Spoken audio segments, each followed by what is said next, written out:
भगवान राम की नगरी अयोध्या में 22 जनवरी 2024 को श्री राम मंदिर में रामलला की प्राण प्रतिष्ठा होगी। इस अवसर को खास बनाने के लिए व्यापक तैयारियां की जा रही हैं। मंदिर के उद्घाटन के साथ ही अयोध्या में बना राम मंदिर भारत समेत दुनिया भर में फैले हिंदुओं के लिए आस्था का बड़ा केंद्र बनकर उभरेगा। आज हम इस वीडियो में बताएंगे अयोध्या में राम मंदिर बनने और अंतिम बार तोड़े जाने तक का इतिहास और राम मंदिर के निर्माण में नासा के वैज्ञानिकों को जो मिला, देखकर आंखों में आंसू आ जाएंगे। तो कृपया वीडियो को अंत तक देखें और चैनल को सब्सक्राइब जरूर करें। नमस्कार दोस्तों, धर्म संसार चैनल पे आप सभी का स्वागत है। अगर आप भी भगवान राम के भक्त हैं तो कमेंट में जय श्री राम जरूर लिखें। आज जो भव्य राम मंदिर आकर ले रहा है, उसके पीछे दशकों तक चली लंबी कानूनी लड़ाई है। अयोध्या में राम मंदिर निर्माण का सफर काफी चुनौतियों भरा रहा है।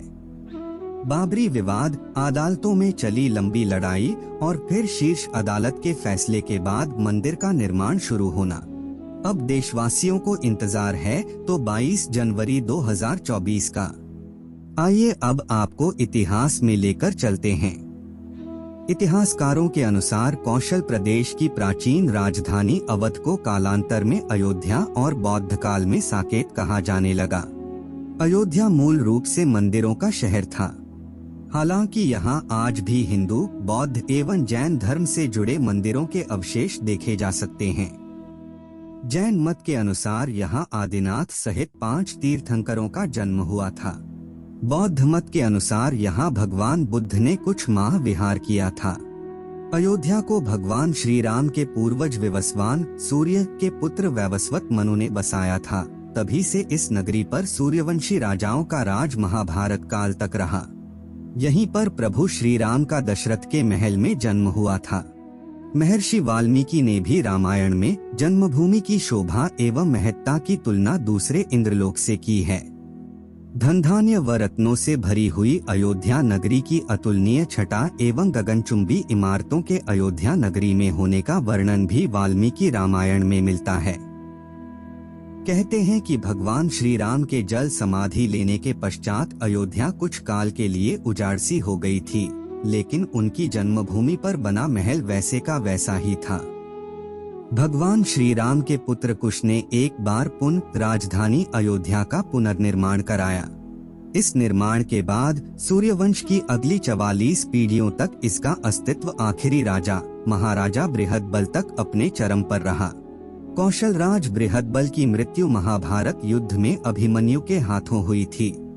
महाभारत के युद्ध के बाद अयोध्या उजड़सी हो गई, मगर श्री राम जन्मभूमि का अस्तित्व फिर भी बना रहा। इसके बाद यह उल्लेख मिलता है कि ईसा के लगभग 100 वर्ष पूर्व उज्जैन के चक्रवर्ती सम्राट विक्रमादित्य एक दिन आखेट करते करते अयोध्या पहुंच गए। थकान होने के कारण अयोध्या में सरयू नदी के किनारे एक आम के वृक्ष के नीचे वे अपनी सेना सहित आराम करने लगे।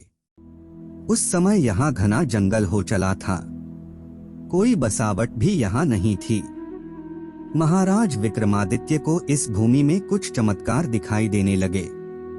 तब उन्होंने खोज आरंभ की और पास के योगी व संतों की कृपा से उन्हें ज्ञात हुआ कि यह श्री राम की अवध भूमि है। उन संतों के निर्देश से सम्राट ने यहाँ एक भव्य मंदिर के साथ ही कूप, सरोवर, महल आदि बनवाए। कहते हैं कि उन्होंने श्री राम जन्मभूमि पर काले रंग के कसौटी पत्थर वाले 84 स्तंभों पर विशाल मंदिर का निर्माण करवाया था। इस मंदिर की भव्यता देखते ही बनती थी। विक्रमादित्य के बाद के राजाओं ने समय समय पर इस मंदिर की देखरेख की। उन्हीं में से एक शुंग वंश के प्रथम शासक पुष्यमित्र शुंग ने भी मंदिर का जीर्णोद्धार करवाया था। पुष्यमित्र का एक शिलालेख अयोध्या से प्राप्त हुआ था, जिसमें उसे सेनापति कहा गया है तथा उसके द्वारा 2 अश्वमेध यज्ञों के किए जाने का वर्णन है। अनेक अभिलेखों से ज्ञात होता है कि गुप्त वंशीय चंद्रगुप्त द्वितीय के समय और तत्पश्चात काफी समय तक अयोध्या गुप्त साम्राज्य की राजधानी थी। गुप्तकालीन महाकवि कालिदास ने अयोध्या का रघुवंश में कई बार उल्लेख किया है। इतिहासकारों के अनुसार 600 ईसा पूर्व अयोध्या में एक महत्वपूर्ण व्यापार केंद्र था। इस स्थान को अंतर्राष्ट्रीय पहचान 5वीं शताब्दी में ईसा पूर्व के दौरान तब मिली जबकि यह एक प्रमुख बौद्ध केंद्र के रूप में विकसित हुआ। तब इसका नाम साकेत था। कहते हैं कि चीनी भिक्षु फाहियान ने यहाँ देखा कि कई बौद्ध मठों का रिकॉर्ड रखा गया है। यहाँ पर 7वीं शताब्दी में चीनी यात्री हेनत्सांग आया था। उसके अनुसार यहाँ 20 बौद्ध मंदिर थे तथा 3000 भिक्षु रहते थे और यहाँ हिंदुओं का एक प्रमुख और भव्य मंदिर भी था, जहाँ रोज हजारों की संख्या में लोग दर्शन करने आते थे। इसके बाद ईसा की 11वीं शताब्दी में कन्नौज नरेश जयचंद आया तो उसने मंदिर पर सम्राट विक्रमादित्य के प्रशस्ति शिलालेख को उखाड़कर अपना नाम लिखवा दिया। पानीपत के युद्ध के बाद जयचंद का भी अंत हो गया। इसके बाद भारतवर्ष पर आक्रांताओं का आक्रमण और बढ़ गया। आक्रमणकारियों ने काशी, मथुरा के साथ ही अयोध्या में भी लूटपाट की और पुजारियों की हत्या कर मूर्तियां तोड़ने का क्रम जारी रखा।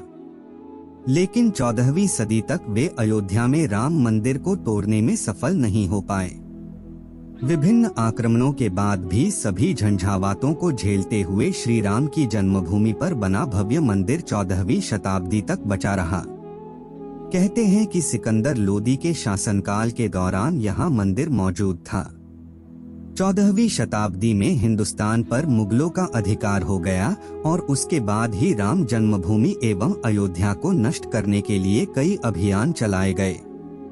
अंततः 1527 से 28 में इस भव्य मंदिर को तोड़ दिया गया और उसकी जगह बाबरी ढांचा खड़ा किया गया। कहते हैं कि मुगल साम्राज्य के संस्थापक बाबर के एक सेनापति ने बिहार अभियान के समय अयोध्या में श्री राम के जन्मस्थान पर स्थित प्राचीन और भव्य मंदिर को तोड़कर एक मस्जिद बनवाई थी, जो 1992 तक विद्यमान रही। बाबरनामा के अनुसार 1528 में अयोध्या पड़ाव के दौरान बाबर ने मस्जिद निर्माण का आदेश दिया था।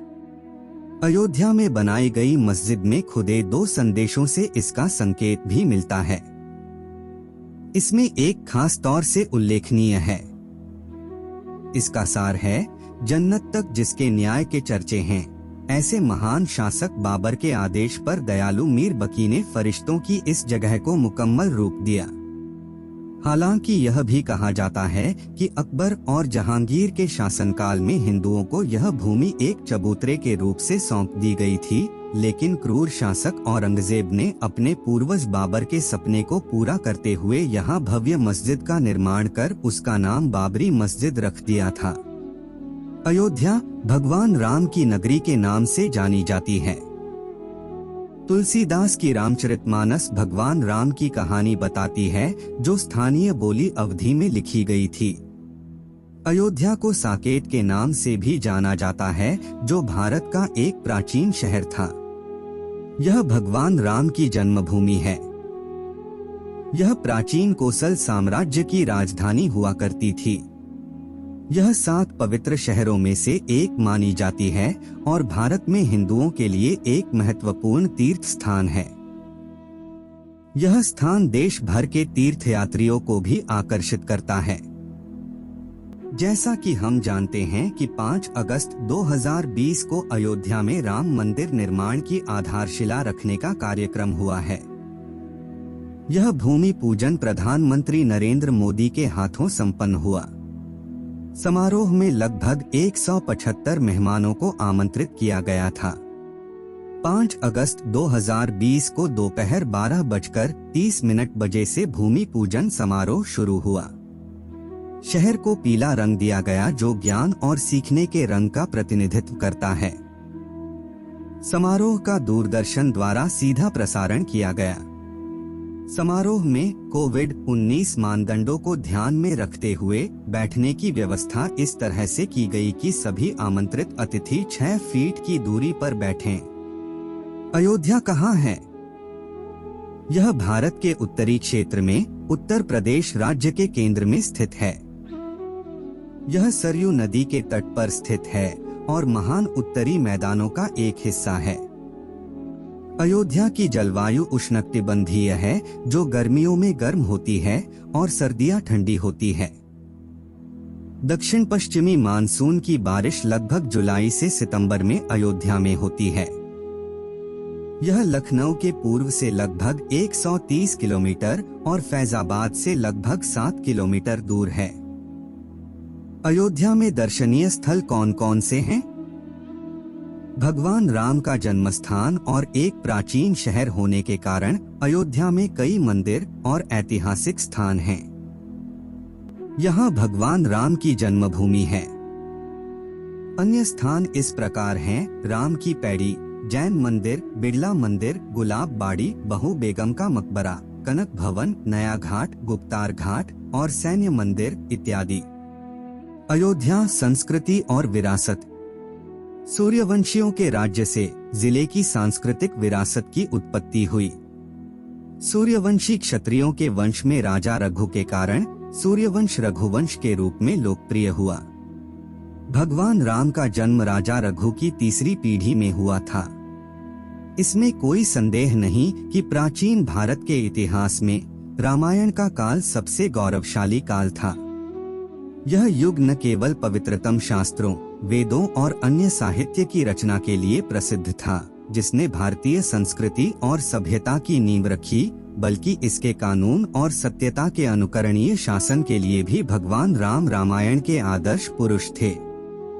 रामायण की सबसे बड़ी घटना भगवान राम का वनवास जाना है।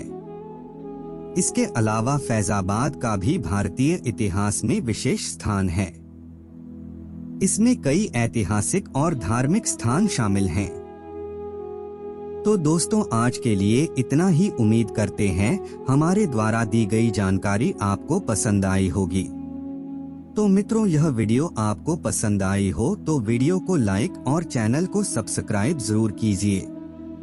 और वीडियो को अंत तक देखने के लिए बहुत बहुत धन्यवाद।